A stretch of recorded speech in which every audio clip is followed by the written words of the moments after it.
Alas 3. Alas 3 na ba? Alas 4.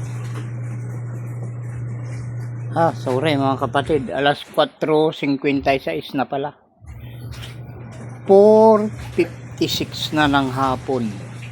Araw tayo ng Sabado. Pizza 9. Tinatimingan lang natin yung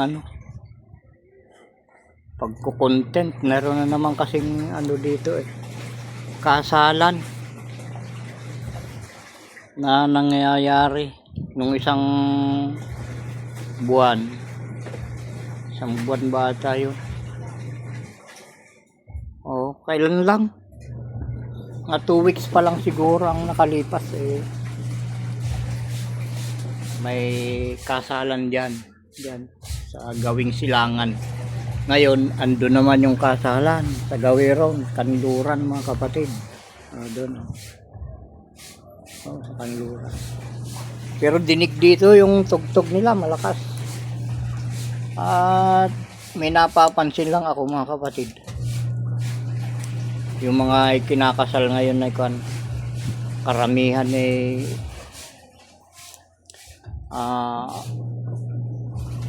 may anak na. May anak nang isa bago ikasal.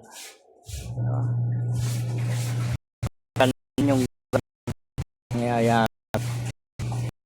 Dahil kumbaga sa pagkain na titikman mo muna. May mga ganung pagkain na binibenta, yung mga pre-taste sabi nila. Mga libreng tikim ba para pag natikman kung masarap saka lang bibilihin. Di ba? Parang ganun yung nangyayari.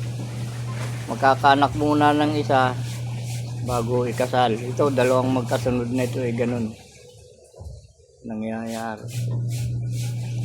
Kahit yung anak ko ganun din nangyari. Saka lang sila nagpakasal, 5 na yung anak. Yun yung uso ngayon. Diba?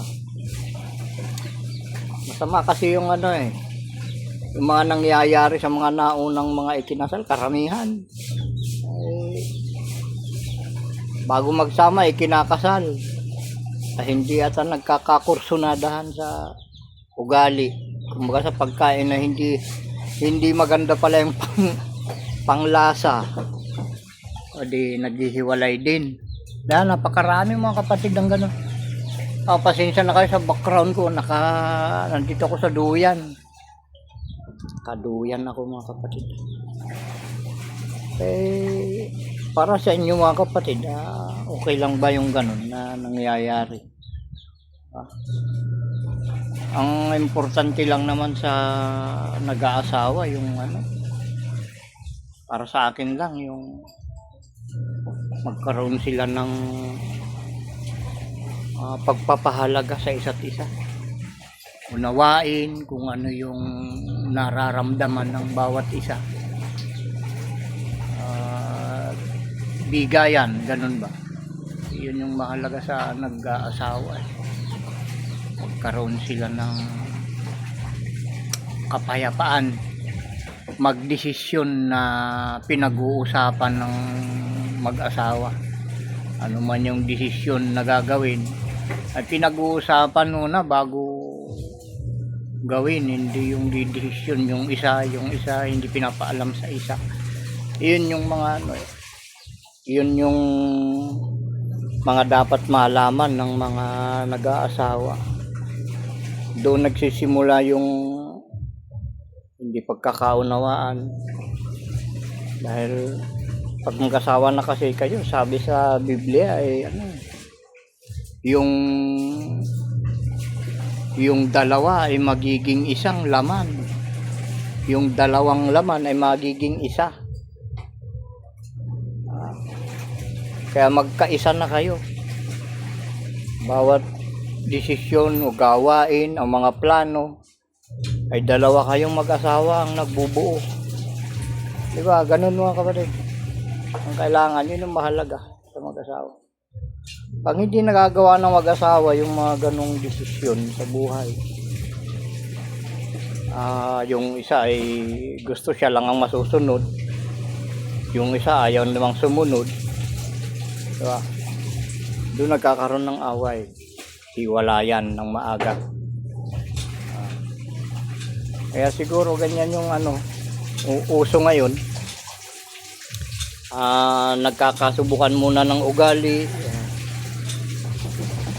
Parang masama kasing pakinggan yung nagkakatikiman muna. Pero parang ganun din yung nangyayari. Para magkaalaman ba kung sila ba ay talagang magsama hanggang dulo, yung sinasabi nila, hanggang dulong samahan. Mga kapatid. Kaya sana yung pag-aasawa ay maging mabuting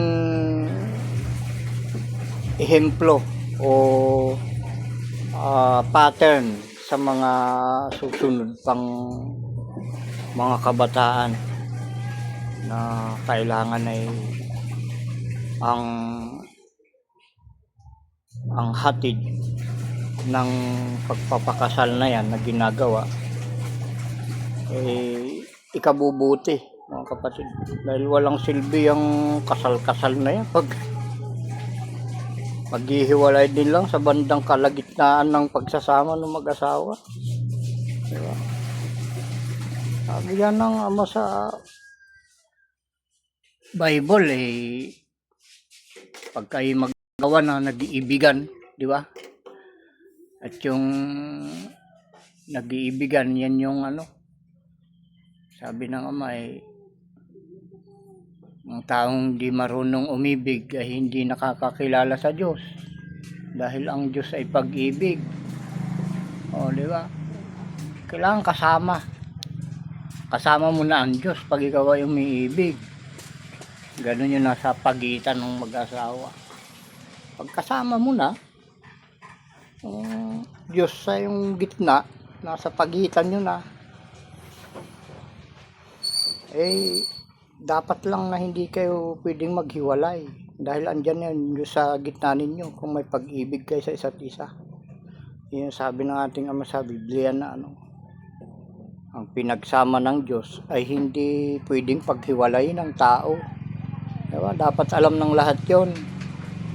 Inuulit ko, kapag nag-iibigan yung lalaki at ang babae, ay nasa gitna nila ang Diyos. Dahil sabi niya, inuulit ko na naman, ang taong hindi marunong umibig ay hindi nakakakilala sa Diyos, mga kapatid.